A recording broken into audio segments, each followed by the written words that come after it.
Hey friends, my name's Stevie Taylor. Welcome to the Gig Life Podcast.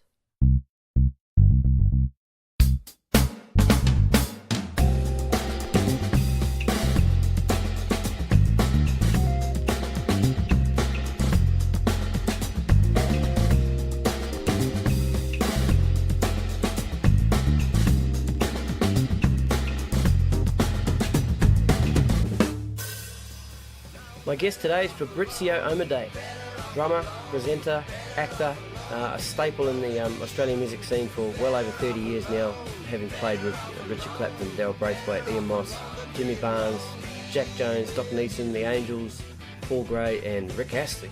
Cool, huh? He's got a really cool Sean Connery story as well. We had a good laugh. I really enjoyed it, and again I hope you enjoy this too. Cheers. I think we're rolling. Fab Omodei. Yeah. How are you, man? Good, man. How you going? Yeah, really good. Welcome to the Gig Life Podcast. Thanks, man. Thanks for having me. No, too easy. Okay. And congratulations too. Thank you very much. Getting this Thank you. started. I think it's yeah, awesome. we'll give it a shot. Awesome. No, I appreciate being on the show.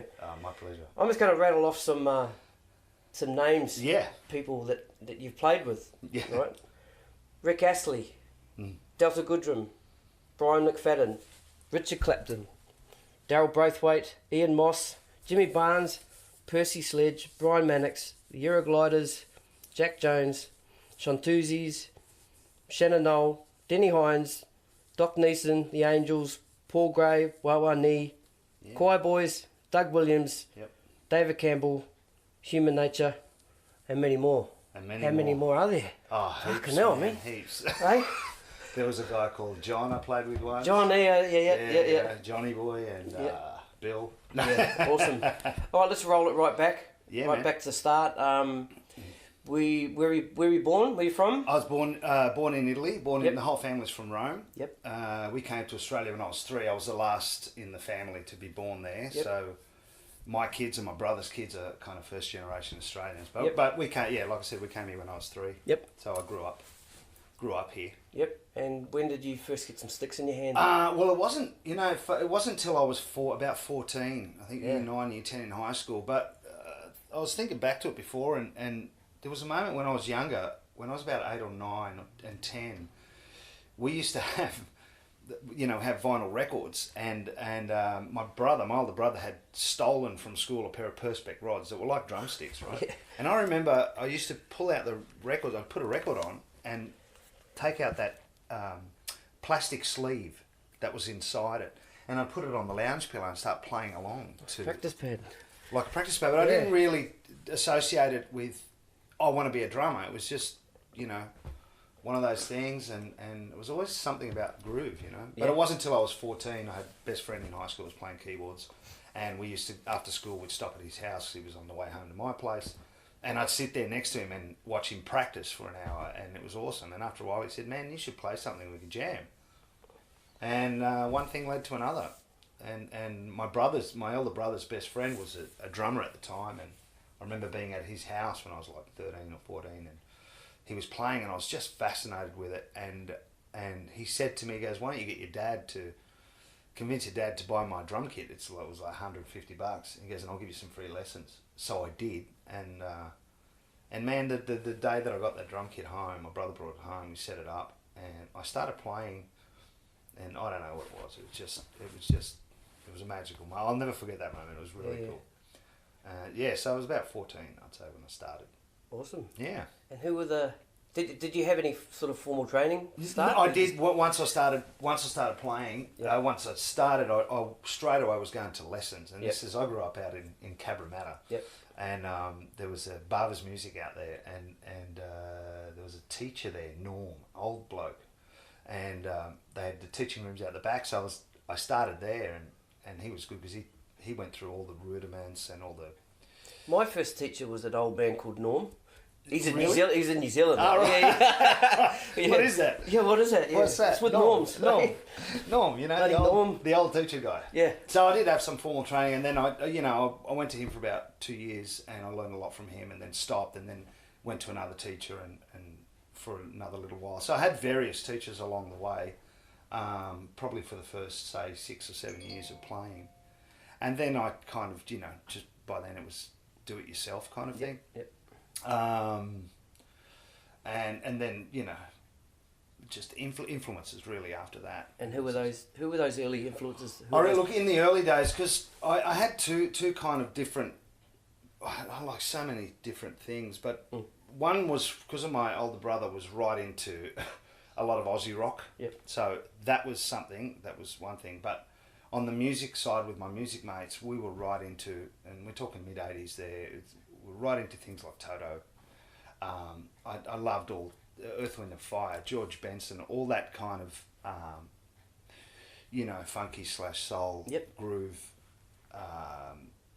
kind of stuff. So that was a big influence on me. But there were also bands like The Police and things like that. I think by memory, I would say Toto and Jeff Porcaro was probably in those days my biggest influence. Yeah, he's still my biggest influence. Yeah, and he still is to this day. Yeah. And I mean, and for me, playing is, I've always been, all drummers are all about the groove, you know what I mean? But for me, it's always been about the song. Yep. I play more for the song you can hear that than anything else. Yeah, that's just, and I think that comes from just getting lost in the music and the groove in the music. Yeah, that's awesome. That's just awesome. Yeah. I used to have, I spent a lot of time in a friend's studio in my late teen years. A friend of mine had a studio and I would work there for free in exchange for practice time on my own. I had the keys. And I'd spend nights there like up till 3, 4 a.m. and during the day just playing CDs. Yeah. I mean, I do practice, my rudimentary practice, but it was mostly just playing along to songs. And it was, that feeling you get lost in it. Yep. It was awesome. Yeah, so that kind of my biggest influence was that kind of thing. Cool. And when did you start sort of... You're in Sydney at this stage, obviously. Yeah, that's right, because you had your education... Yeah, had my education here with Norm. Yeah. Good old Norm. When did you... what was your first sort of gigging band? My first gigging band would have been... I was around about the age of 18, and I auditioned for a covers. It was just a covers rock band. I was really excited, and it was a big band, 2 guitars, and they were older than me. When I say older than me, they were all in their late 20s or mid 20s and stuff. It was a pretty good band. I actually can't remember the name of the band. Yeah. I auditioned for the band and I got it and started gigging. But at the same time, I did, because I reckon my apprenticeship, so to speak, was doing Italian weddings, believe it or not. Hey, yeah. Because a lot of the people I was hanging around, there were quite a few Italians that I was mixing with at the time, and they were doing wedding receptions, which was huge in the 80s and 90s. And then I started getting calls to do gigs. I remember one of my first gigs, I was about 16, and I absolutely fucking shat myself because I was so nervous, because the band, to me then, they were quite accomplished. In actual fact, the drummer I started getting lessons from, they were a really good band, and they said to me, "You want to come and do a gig?" And I said, "Yeah," and I was so fucking nervous. And I totally stuffed the gig up. Like, they could see, I remember the keyboard player one stage turned around looking at me, we were playing dinner music, and he's like, turned around and he goes, "It's okay, man, just relax." And I was sweating, I was grappling the sticks, I couldn't relax, I was so nervous. And I remember hearing at the end of the night, I heard a little while later that the owner had said, "Don't ever get that guy again." Oh, no. It was so bad, but I got past that. So it was kind of like I had the rock band thing, but I was doing a lot of Italian weddings as well. And I actually got we used to make fun of the Italian weddings and stuff, but in hindsight, I actually learnt a lot from doing those gigs, because you cover so many different styles, including reading. Yep. That's the other thing too. I learnt how to read early on, which actually helped me when I wanted to go full time. Yep. Because a lot of the gigs that I was doing required me to read, and unbeknownst to me at the time, I was just reading because that's what you do. Yeah. But it became a thing for me later. I realised, oh wow, if I didn't read, there was a whole bunch of gigs that I couldn't have done to sustain me, So the Italian weddings actually provided a really good platform for expanding, I think, That's cool. As I said a couple of weeks ago, learn to read, kids. I can't read novels. Learn to read, yeah. Okay. And where did that sort of... Oh, actually, you got sacked, didn't you, from that wedding band? Did you? No. Oh, you just couldn't go back to that venue? No, I didn't get sacked from it because I was only filling in. Yeah, but okay. it was a long time before those guys called me back. Called you back, okay. Yeah, it was a long time. All right, so it all came good in the end. But that was a good learning curve. As horrible as it was at the moment. Yep. It was one of those things that the most frightening moments sometimes, if you put yourself in a frightening moment, it's a benefit for you. It's a kick in the arse, eh? You don't want to fuck up, but no. You know, you learn from it. That's takes you about 6 months to get over it. But It did. Oh, yeah, man. Cool. I went, yeah. All right, and where to next? Then, so, did that. And then I'd left high school.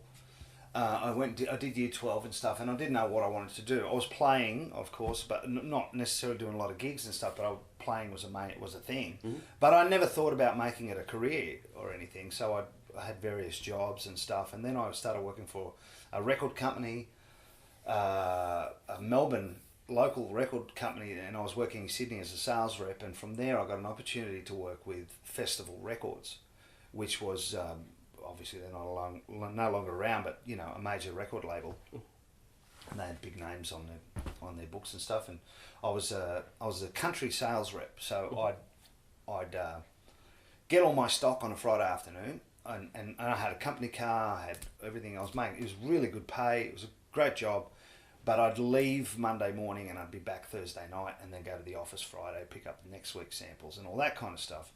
And the downside to it, and I was making cash, I was making a lot of money, and I was only like 20 years old, and it was awesome. I had a car, petrol paid for it. It was really cool working for a record company, but I was doing no practice. And come to the weekend, I'd go and do a gig, or I'd just want to play. And after about 6 months of that, one day I just thought, this is really getting bad, because I wasn't practicing at all.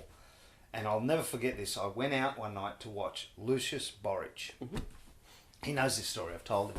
I was 20, 21, and I went to watch him at the Harbourside Brasserie, and I think him and I are the same age. He might be a year younger than me.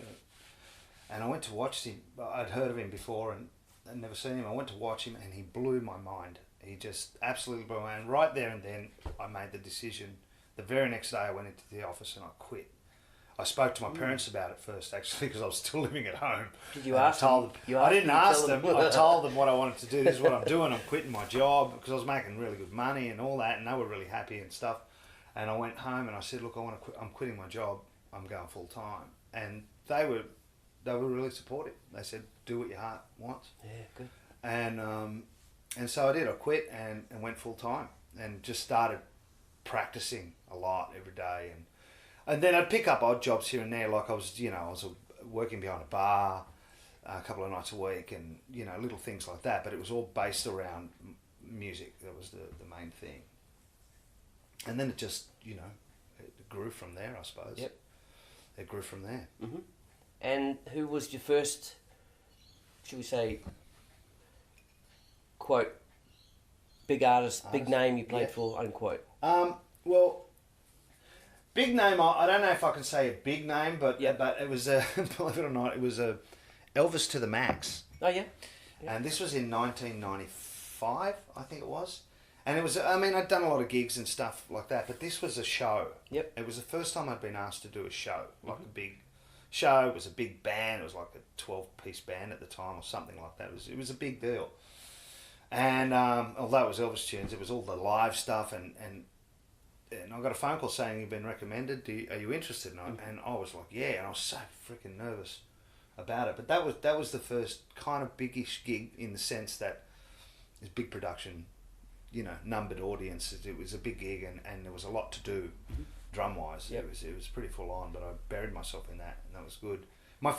I think my first artist. My memory's shit, Stevie. But I think by memory, my first potential named artist might have been Richard Clapton. Cool. Which was late 90s. Awesome. And that was funny because my brother, growing up, was a Richard Clapton fan. Yep. And my brother's not in the music scene at all. Him and I are chalk and cheese in that respect.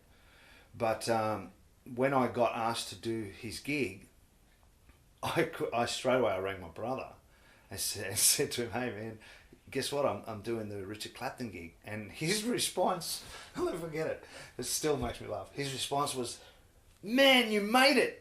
He said, "I knew you would. You finally made it. Yeah, see, all that practice paid off. You're there. You made it. You hit the big time." Yeah, that's cool. That's how he perceived it, and for me, it was a joy to hear that. It was kind of, I looked up to my brother and stuff, and so it was a nice thing. I think he would have been the first kind of name thing that I. Yeah, that's cool. And that was great. And the funny thing is, the very first gig, we didn't actually have time for a rehearsal. And I turned up to the very first gig and just played it unrehearsed with him. Yep. But I knew all the songs already. Yep. I just knew from growing up, listening to him, and because of my brother, I knew all the songs. I was behind the kit having a great time. It's just awesome. That's really cool. Yeah.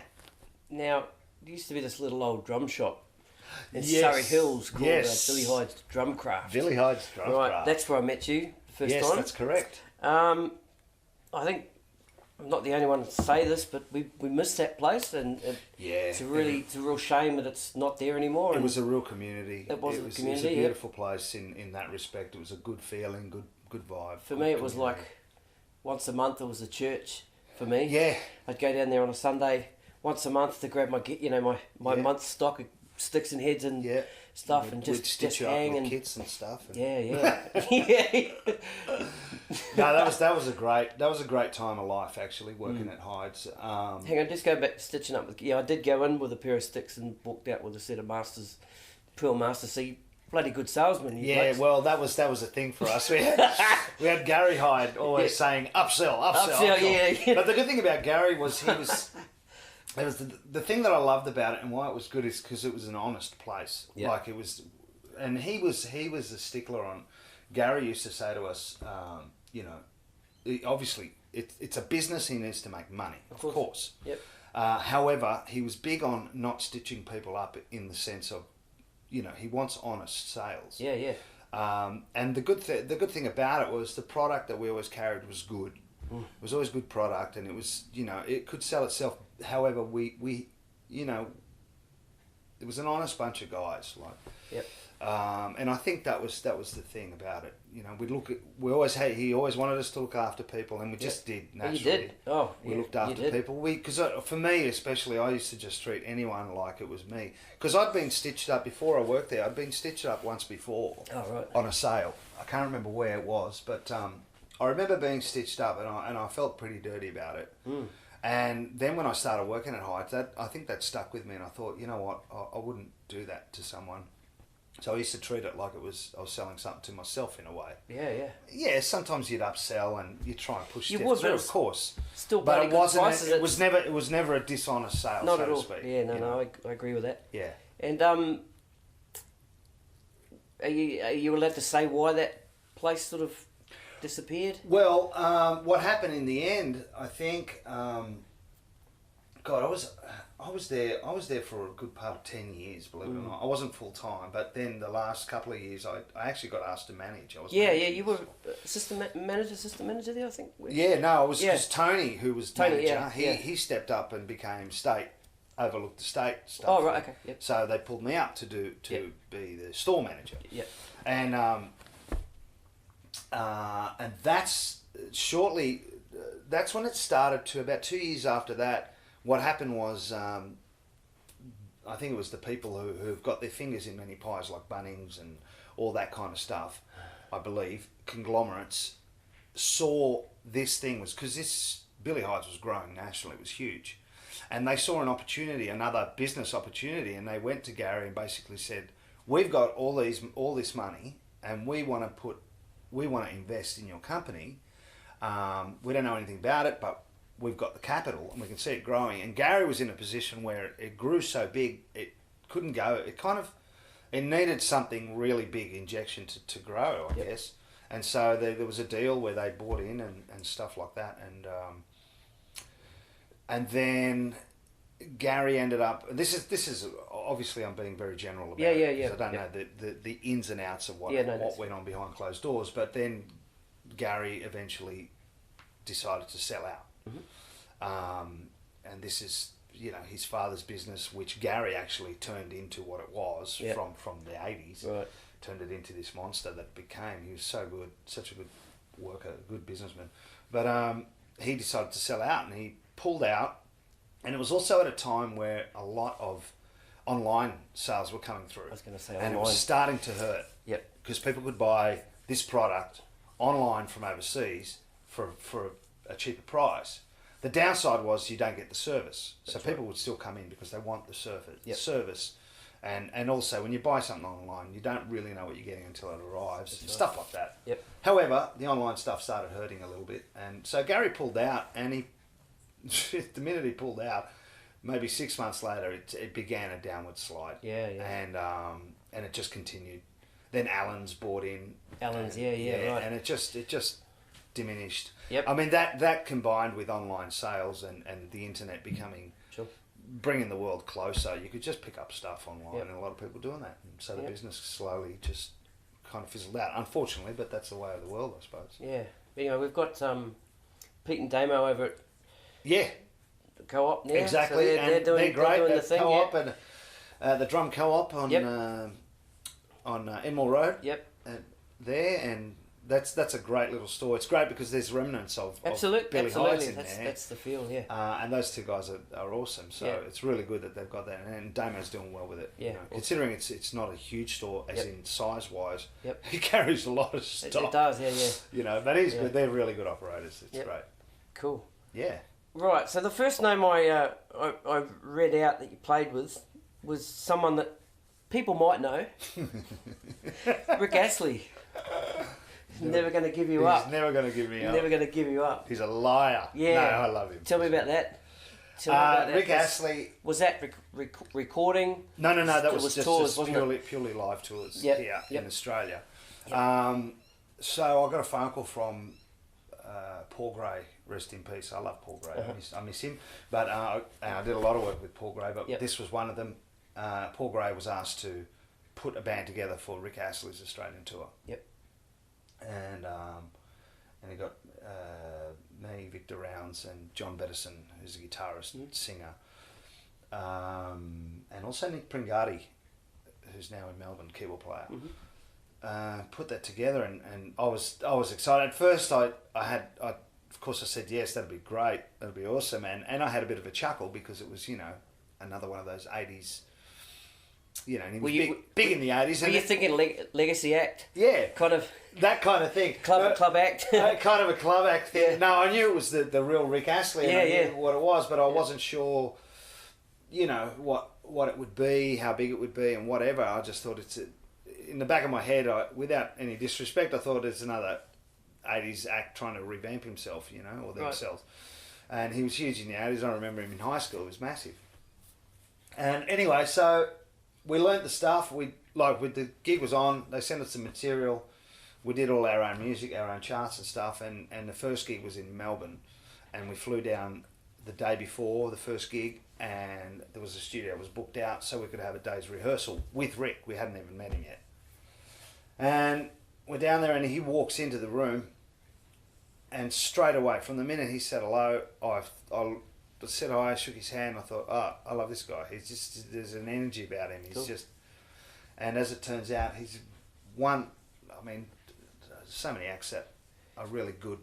But as far as people are concerned, he was one of the nicest acts I've ever worked for. Just in personality, and he's so accommodating. He's not pretentious. He is himself on and off stage. There's no ego. There's no anything like that. He's a real sweet guy. And you just can't help but love the guy. He's just one of those people that, you meet him and even talking about him, I smile. He's such a lovely guy. And he walks on stage and the audience get that as well. And he gets them eating out of the palm of his hand. Yeah. It was one of the most enjoyable gigs. If I could take a photo of your face right now while he's telling the story, he's really smiling, he's nearly crying. He's bloody great. Rick Astley. He was good, and it was always good to do a gig like that. He came out twice. Yep. We did 2 tours with him, and I've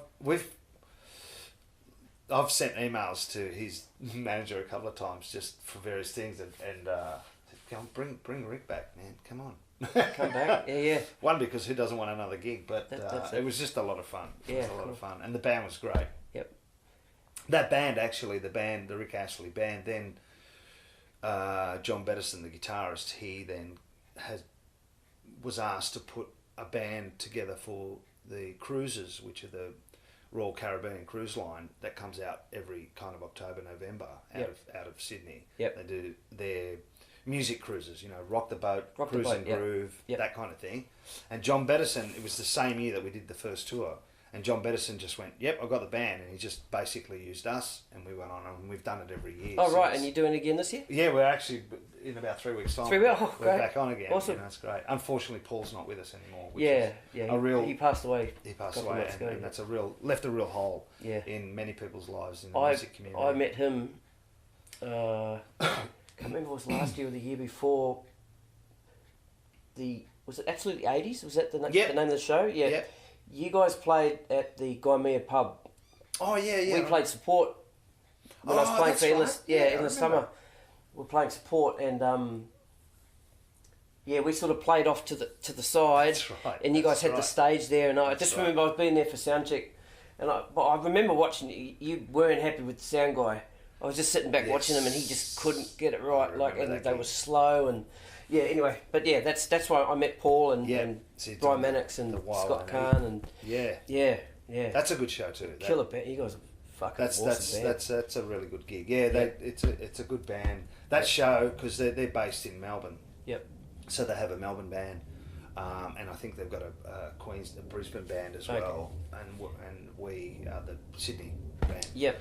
But that comes up every.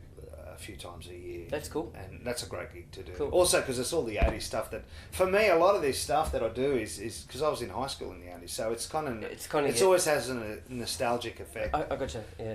Yeah. And are you sort of the band leader? No. Oh well, I wouldn't say band leader, but MD. Yeah. MD. Sorry. Yeah, counting it. Well, because most of it's to a click as well. Tracked, yeah. Most of it's to track. So. Yep. So yeah. I mean, MD. I'm counting the songs. Counting the songs. Yeah. So any drummer that counts in a song, mate, you're an MD, mate. You're an MD. Don't worry about what all the other musos say. Yeah. Mate, without us, they sound like shit. Yeah. That's right. Yeah. Now another one, Doc Nesson. Yeah. Now, did you play What have I got here? Red Phoenix, is it the name of the band? Yeah. So that was sort of a Doc solo project. Sort of solo. Yeah, thing. that was. Did you play with Angels as well? I did. Oh, you did. Okay. Awesome. What happened was Peter Northcote was playing with the Angels. It was the Angels, right? And so it was Doc Nesson and Jim Hilburn, who was the bass player in the Angels. Mm-hmm. Then it was Peter Northcote, Jay Stewart on keys, and David Lowy, who is Frank Lowy's son, the magnate, Westfield's magnate. And they were doing the gig, and they were also doing the Red Phoenix thing on the side. And what it was is they were just writing tunes. Yep. And something happened with the drummer. They weren't happy. I don't really know what happened there. But Peter Northcote rang me one day and said, "Hey man, do you want to come in and record a bunch of songs with Doc Nesson?" Blah blah blah. So I went in there and we did that. And then just from that, they said, "Do you want to do the gig?" And we had a bunch of Angels gigs for 6 months or 12 months, while we were also writing and recording the Red Phoenix stuff. And what it was, do the Angels gigs, and we slowly incorporate a couple of tunes of the Red Phoenix just to give them, road test them a bit. Yeah. And then we recorded the album, the Red Phoenix album, properly, and it was released and stuff. But unfortunately, at the time, Doc was going through stuff. He had health issues and stuff, which eventually, I think, was the cause of his passing away. And the whole thing folded, unfortunately. But we were doing that for about 2 years and stuff. We even went to it was funny because there was a lot of funding involved because David Lowy was involved. He would pay for everything. Oh, yeah, right. It was an era for me. It was a time where I actually felt like a super rock star. Yeah. Because we'd fly around Australia in his Learjet. Oh, and we'd do that kind of stuff because he had picked up on the runway, that kind of thing. That man, real rock star kind of. Yeah. I used to laugh. It was awesome. And we recorded the album. We recorded here in Sydney at Trackdown Studios, Fox. We did the drums, bass, and all guitars here. But then the producer was a guy called Terry Mannix, who in the States, who had done Zeppelin 3, I think, and all sorts of big names. But he was the producer of the Angels in the 90s. He had done all their stuff then, and so they used him again. They did he had a studio in the Bahamas, Compass Point Studios, where they did Back in Black and all Bob Marley stuff. It's a famous studio. And they did the vocals for the album over there. And the manager rings me and says, hey, David wants everyone to go over to the Bahamas to record the vocals. And I said, cool, I don't sing. He goes, yeah, I know, but he wants everyone there just to hang out. Okay, no problem. Hashtag gig life. This guy's got more money than anyone we know. You know what I mean? Like, and it's fantastic. He was never, he wasn't scared to use it, which was great. It is, yeah. Put us up in this brand new place. I think there was 8 rooms in this estate thing on the beach, and we had our own room. I actually met Sean Connery. This is a great story, man. Yeah, go on. Because Sean Connery lived down the road, and he was friends with Terry Mannix, and he'd go into the studio to do voiceover stuff every now and then. Sean Connery did? Sean Connery did, yeah. Seriously. Oh, But this is one of my favourite moments of, stars in your eyes kind of moments. Because I got up one morning, and on the floor that I was on this apartment complex, this resort, it was a resort, I walked out, and that's where the restaurant kind of was, overlooking the ocean and stuff. And I walked out to one morning just to have a coffee, maybe grab some breakfast. The guys were all down in the studio doing work. And I walked out, and there was no one in there except 3 people sitting at a table. A guy, a girl, and Sean Connery. And I couldn't believe it. I'm like, oh shit, there's Sean Connery. Went and got myself a coffee, and I'm trying to figure out. I knew that I had a way in to talk with him because of the studio. I knew there was a connection. I thought, I'm going to use that connection to say hello. Anyway, I saw him stand up and say goodbye to these 2 people, and I went straight over to him and said, oh, Mr. Connery, sorry to interrupt you. My name is Fab. I introduced myself. You called him Mr. Connery? I did. I said, Mr. Connery. Did I say Mr.? Yeah, I think I did, Mr. Connery. I was just nervous. I couldn't believe it. What do you call this? Shawnee! Hey, Shawnee! Shawnee! Connors! Yeah. Anyway, introduced myself, and I said, I'm here recording at Terry Manning's studio. And he's like, oh! And his eyes lit up. Oh, Terry, yeah, cool.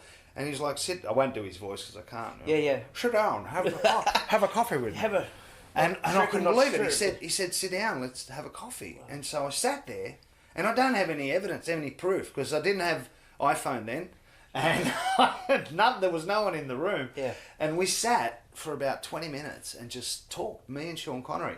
And the whole time, I don't even know what we fucking talked about, because the whole time I'm sitting there, all I can think of is, fuck me, Dad, it's Sean Connery, man. Fuck. Anyway, I got an autograph from my mum, because she was a big Sean Connery fan. Yeah. And we said goodbye. I went to my room, he took off, and I went back to my room to have a shower. I had a car there as well. I was going to have a shower, take my time, and then head down to the studio. So I did that. Drive down to the studio, and I get there about 45 minutes later. And as I'm walking into the front of the studio, Sean Connery's walking out. He's stopped in to visit with Terry on the way, and all the other guys in the band were there. He's walked out as I'm walking in, and the other guys are all milling about, Sean Connery. And as he's walking out, he looked at me and goes, oh, I'll see you, Fab. I went, see you, Sean. Take it easy. And the band your mate see you? The band looked at me, well, what the fuck? Yes. Said, yeah. Man. Sean, mate. We're going back. Oh, that's brilliant. That's really that was cool. A great moment. That's awesome. For me. Really cool. Yeah. Sean Connery still talks about that today, by the way. Yeah, anyway, moving right along. Now, Ronan Keating and Take That. Did you play with Ronan Keating? No, we did Take That. You did Take That, yep. What did we do? Was that it was just like a one-off thing. It was just a performance of a couple of songs, I think. I can't remember. Ronan Keating, I don't put him on my bio because I mimed. I did 2 performances with Ronan Keating, two TV performances, and they were friggin' mimes. They were mimed, okay. So, although I had to learn the song and I was actually playing it, you can't really put that on your credit. Right. You can't put a mime on your credit. Still a cool fucking story. You could, but you just fucking put mime. Still a cool story. Leaving it in there. Brackets. Yeah, leave it in there. Just for those at home, kids, miming is... You can put that on your resume. It's okay. Just write mime. That's all. Brilliant. Now you've had a couple of bands that you've put together, sort of covers bands. Yeah. Well, there was Mr. Fabulous. Mr. Fabulous. Yeah, that was because we do a lot of we were doing a lot of work together. Me, Christo, Pangupo vocal. He's a great singer. It was me, Christo, Chris Campbell's guitar, who I work with a lot, and Dario. Actually, me, Chris and Dario do a lot of work together. Would those guys be on the podcast? You reckon they'd be keen to? Absolutely. Awesome. Yeah. Okay. And they've got more stories to tell than I have, I can tell you now. All right. But yeah, they're those two, Chris and Dario, I mean, there's a lot of good players, but I work with them more than anyone else. Yeah. Chris and I actually go way back over 20 years. We've been best mates. We were in a band together, Originals band together in the 90s. Yeah. With Andre and Richie Vez. Right. First time I ever saw Dario play was at Kathy Freeman Park, Olympic Park. Oh yeah.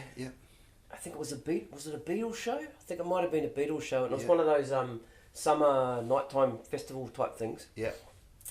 And he was playing bass, and I pretty much watched him all night. He didn't look at his guitar once.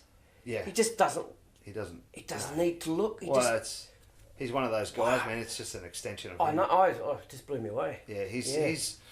There's, with no disrespect to other bass players, there's so many good bass players that I've worked with, and they're really good. Yep. Dario's got something about him that's always been, for me, he just, to me, he's the guy that makes a band sound good. That's cool. He can make a band sound good. I think bass guitar in general is underestimated a lot. Yeah. You know, a good bass player, and of course a good drummer is required to, you know. I know. Bass is really underestimated, I think, in that respect, because what he brings to a gig, to a song, to everything is just awesome. He's just phenomenal. Actually, you know, I was telling you the story about Lucius Borich. First time I saw him and changed my mind. Dario was on that gig. Oh, right. It was actually the first time I saw Dario play. Right, okay. And we're talking 91, I think, or something like that. Yep. It's a long time ago. I knew who he was already, but I'd never seen him play and stuff. And he plays Baby Animals now, doesn't he? Dario he does now, amongst a lot of other things. But Baby Animals is his thing. But we still get to work a lot together, which is awesome. Well, kind of weekly, I suppose. Oh, great, okay. It's great. But that Mr. Fabulous band was just something we put together. I think we were getting gigs at... I'm not sure if it started from the Monkey Bar in Balmain or the Piano Room in the Cross or something. But, you know, just put together this band to get more work and stuff. And we did a few corporates and stuff like that. And, but we worked together a lot. It was just a name, throw a name at it so we had something to, you know, to use and stuff. We took some photos, but we didn't do anything, you know, major with that. Yeah, that's cool. I've been in a few covers bands over the years, you know, but I suppose most of my, as most musos today especially, that are working a lot, you're not really in a band only. Yep. You know, you got to spread yourself a little bit. Spread yourself, yeah. Agreed. Yeah. Well, let's talk a little bit about your acting. Sure. You're an actor and a presenter. Yeah, that's right. That was something that came late, in the sense that acting's something that's always been something that I was attracted to, but never did anything about it because it was always music and stuff. And and then when I was in my mid-30s and stuff, I went and did a presenter course at NIDA, and it wasn't anything you just pay your money and you do the course, and it was like a 3-month course, I think, and it was really cool. But because I did that, I was on their books and stuff, and then later that year I got a mail out from NIDA, and they had the screen actor course coming up next year, the following year, and it was something that you had to audition for, and you only get in, you audition, and if you get accepted, you get accepted. And I was married at the time, and my wife then, she said, Denise, she said to me, because I saw it and I went, oh wow, look at that actor, of course I'd love to, because she knew that I loved the idea of acting, just never did anything with it. And she encouraged me to go for the audition. At the time I was like 37, 38, and it's not something, not that it's not something you pursue at that age, but it's not a common thing to pursue something. Acting is something you do, like music, you start off young and you grow. And I said to her, man, what am I going to do? I'm going to, too old to do that at the time. And she's like, no, just do it. And she encouraged me to go. So I did. I auditioned. And I remember the audition process went over the space of like 3 days because they had something like 400 applicants. And to my absolute surprise, I got in. They only had 30 spots. And I got in. I couldn't believe it. And I was I wasn't the oldest in the class, but I was like second oldest. And the rest of them were, in their 20s and stuff. But I got in and I started. And I remember the first day of class, I had that feeling of those goosebumps. And I thought, man, I'm meant to be here. This is so good. I really enjoyed it. And I did it. And that went for a couple of years, that course. And then I finished that, did an acting show reel and stuff to shop for an agent. Got an agent. And I'm still with that same agent, Lucas Mann. He's a legend, Dan. And I've been just doing that ever since. I kept studying. I worked with different acting coaches, acting teachers along the way. But the acting thing is funny because, we were talking before we started this podcast. We were talking about expanding ourselves, doing other things. Yep. And this is one of those things where, it's another facet of what I do, I guess. Yeah. But it is actually, on a financial note, it actually saved me a lot of times in the sense of when it's not saved me, but when any time that music has been quiet, the acting thing seems to step in and things happen and whatever. And it's been really good. I'm still doing it now, and I'm actually going back to classes soon. Brilliant. Just to keep the wheels greased. But I've done a lot of guest spots of TV shows, Home and Away, and Redfern Now, Crownies, and all that kind of stuff. And you're the fresh food. Yeah, that was actually the best guy from Woolworths. One of the best contracts I've ever landed was right. That was the Woolworths fresh food presenter. I might put a couple of those. I'll find those Woolworths videos on YouTube, and I'll put them in the links. Yeah, put them on, mate. Put them on. I got that. That was a great gig because it was a 1 year contract. Yeah. And Woolies have got more money than they know what to do with sometimes because they threw money at it and big money at it, and I got paid up front. My agent rang me and said, "You are number one on speed dial at the moment. I love you." It was a really good. It was a good contract, a good score. Brilliant. And it ran for a year. Like we did, we must have done about 150 odd ads that year. Yeah. But it was great because I was only working. It was sporadic. I might do 2 days of filming a week, and that's it. And then the next week they'd fly me somewhere else to a farm or something and do another day filming. Yep. So it was only basically they locked me out for 12 months, and used me however they wanted. Right. But it was so easy. It was just the most I ever did was 3 days in a row. Right. Did it ever filming. When you said locked you out, then does that mean I couldn't do any opposing ads? Yep. Could you still do music? Oh yeah. No. Right. Yep. I could still do music, and I could still do any film and TV. Okay. Yeah. But commercials, gotcha. They locked me out from doing any other commercials for that time. Fair enough. Or at least anything that was directly competitive. I gotcha. But I think just for because they paid a lot of money, so just out of goodwill. Yeah. My agent and I just thought, well, that's cool. We don't. Cool with that, yeah. Unless something major comes along, you can go for it. But they basically locked me out from doing anything competitive because they wanted it to be someone who looks like they work for Woolies. Yep. Basically, and that's what it was. And it got to a point where I'd go into Woolies stores and because no one knew if I did or if I didn't, and staff would be like, "Oh, you work for Woolies? Where do you work?" And I'd say, "Well, actually, I don't. You walked in with your apron. Yeah. I'll tell you one thing, where I was living at the time, there was no Woolies close to me. The closest thing was Coles. Oh, right. I don't know if I should say, oh, it's too late now. They paid. I'd go do my shopping at Coles. Oh, shit. Not a lot, but just a couple of times. But Yeah. I thought, if anyone recognises me, that's it. And one day I was at the counter, like buying a couple of things at the counter, and the girl at the checkout of Coles, she looked at me, she goes, "You're the Woolies guy. What are you doing?" And I just, man. That was it. I didn't go back in there again. Did you take a Woolies bag into Coles? Or? Yeah, I should have Rebel. worn the green apron too. Rebel. Yeah, rebel. Yeah. Such a rebel.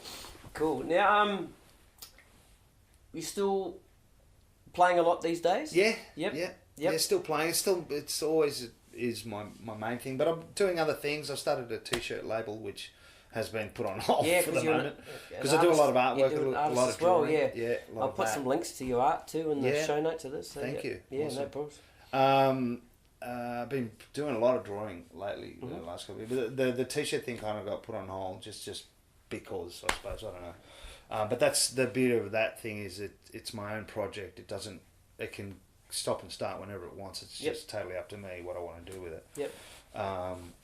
And putting some effort back into the acting as well, but the drumming is always there. Yeah, it's awesome. it's a constant. Yeah. I think it'll always be a constant, but Absolutely. it gets to a point where I don't know. I'm starting to look later in life and stuff. I'll always play. Yeah. It's not even that. I think it's just because of who I am. I've never been just stick to one thing. Yep. There's other things that I like to do, so I do other things. Yep. Jack of all trades. Master of none. That's right. Master of fuck But I'm a all. good Jack. Yeah. Good one. Now, do you find yourself watching a lot of the younger players coming up? Yeah, I do. Yeah. I mean, I do. I'm often looking at different things online and stuff. I don't. Yep. I don't get out a lot to see gigs. Yep. I mean, it's just the nature of a lot of working musos don't get a chance to get out to No, see that's much. it. I suppose. Yeah, I mean, I do, but not as much as I suppose I would like to. Yeah. But I do check out a lot of drummers and up and coming drummers too. Yep. There's and also because it's just fucking inspirational. Some of the Yeah. stuff. I mean, there's stuff that some guys play that I'm like, I'm not going to do that. Yeah, but still. But I love it. Yeah, I right. think it's awesome. Yeah. And I love the fact that we're in a time of life and have been that we have YouTube, we have Facebook, we have all this stuff that you can see stuff. Yes. You can just go online and Google and watch anything you want, and I do watch a lot of stuff, and it's really awesome. Yeah. Yeah, I'm going to see Toto in January. You are, yeah. There's a drummer, Shannon Forrest. Shannon Forrest, yeah, he's a fucking monster. He's very. I'll say this because I'm thinking of YouTube. I was looking him up the other day, and realised just how much. He's very Picaro. Picaro. Yeah, which is I think awesome. that's why they got him there. Yeah, which is awesome. Yeah, I saw the last two times Toto have been out. I went to see them. Saw them at the Metro. With Keith Carla? No. That was Simon Phillips. Oh yeah. And this is when Mike Picaro was still alive. Oh yes. So I got to see him on bass, and then that's awesome. The last time they were here, they played the Enmore. Yep. Simon Phillips, he had like a Tama acrylic kit. Oh wow. His big HMS Yeah. Phillips acrylic Beautiful. drum kit, yeah. And Lee Scalar was playing bass. Oh, he's amazing. Fucking It's unbelievable. Yeah. You know that story about Lee Scalar, how when the first gig that he did, because there are people out there that will know the story better than I will. So sorry if I get this wrong, but there was I think they were in France or somewhere, and something happened with Mike that he couldn't do the gig, and they called Lee Scalar in, and he learnt the show within like 2 days or something, or something maybe less than that, and he was up doing the gig. We have a pussycat in the room. Yeah, she's getting the purring. Yeah, I think everyone would have heard that. She just went up to the microphone. Yeah, that's not me or this is Stevie, snowy. folks. But he learnt the stuff in something ridiculous, like a day or two, and he was up there playing it like he owned it. It's just amazing. He is amazing. It's not an easy gig to fill in. No, that's right. Another story I heard about him, like he'd do these sessions and then he'd get these disgruntled producers. Yeah. And he's got the switch on his bass and he calls it the producer's switch. Right, so the producer will go, it's not working, it's not sounding right. Lee, you've got to change something. So, all right, so he'd stand up and he'd flick the switch. Right. And he'd start playing the song again. The producer would go, yep, that's it, beautiful, that sound is perfect. And there was nothing on Nothing connected to it, eh? I love that. Yeah, that's brilliant. The placebo switch. The placebo switch, yeah. That's great. Yeah. Now, how do you see the music industry these days? Obviously, a lot different than... It's a lot different to what it was. It's, you know, without burying my head in the sand or living under a rock, I try not to focus too much on it. Yeah. I try to, you know... Just from observation, you know. But from observation, I can see the changes. This year alone, I can feel the changes. You know, there's...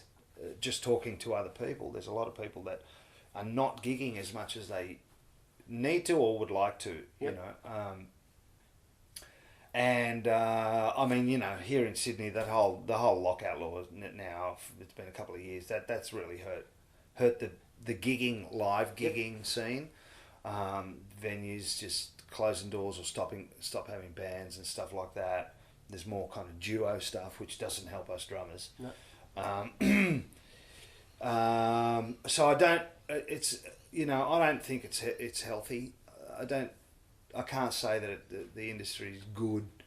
You know, with a plethora of work and stuff like that, there's a lot of people that just aren't working enough, and you know, I know a lot of people that move to Melbourne, right? Because, you know, the gig scene down there is supposedly more affluent. There's more, you know, there's a lot of people are moving. Or up north. Up north. Yeah, I've had a few people moving up to the Gold Coast. Mm-hmm.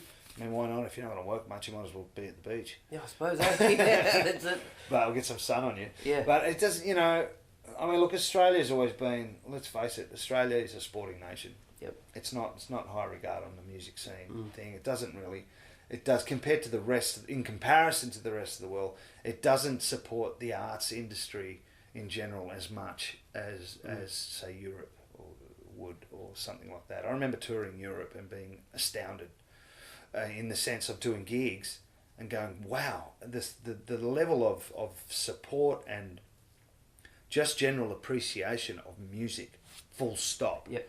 Just whatever it is, there's a culture there. There's an appreciation for the arts, for music. There's an appreciation, and I felt it.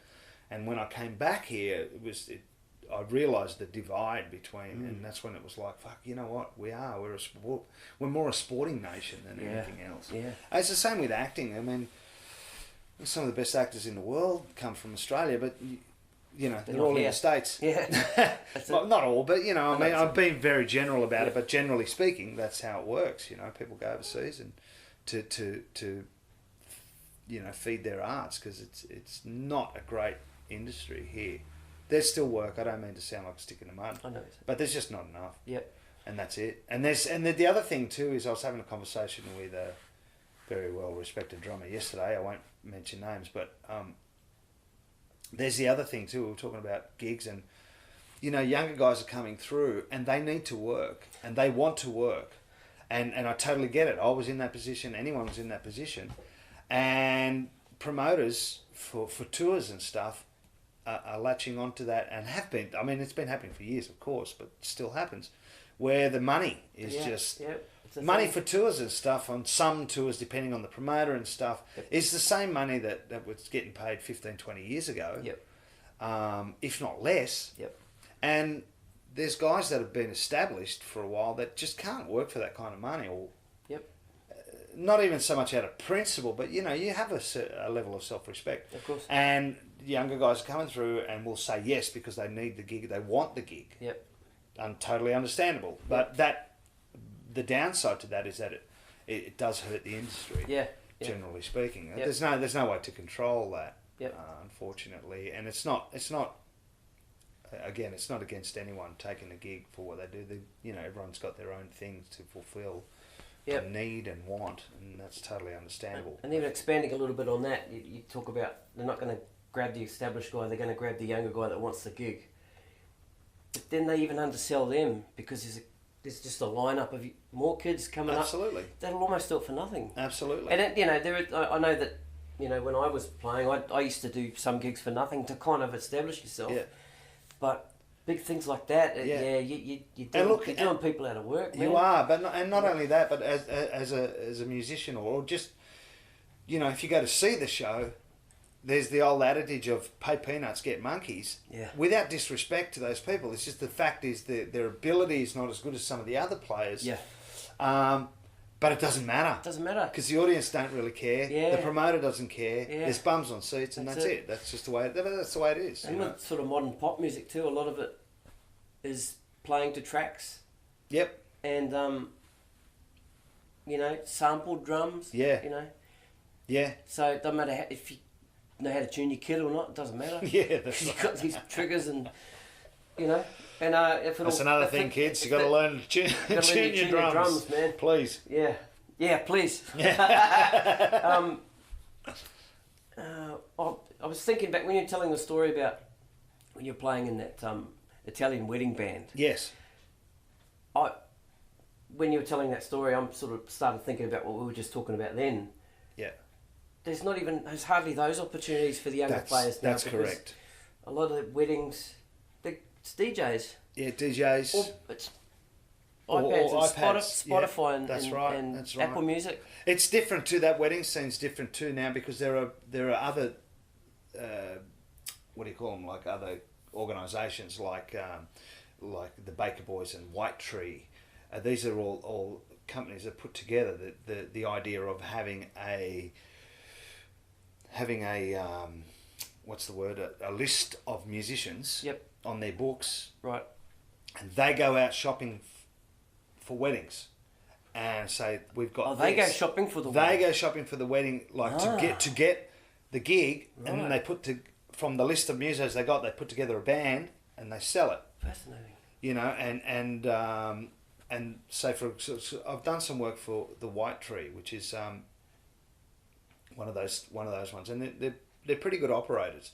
They're good operators, and I know Joel Burton, bass player, who's one of the guys. He was together. The guy from the bass player store. Yeah, that's right. Annandale, yeah. That's right.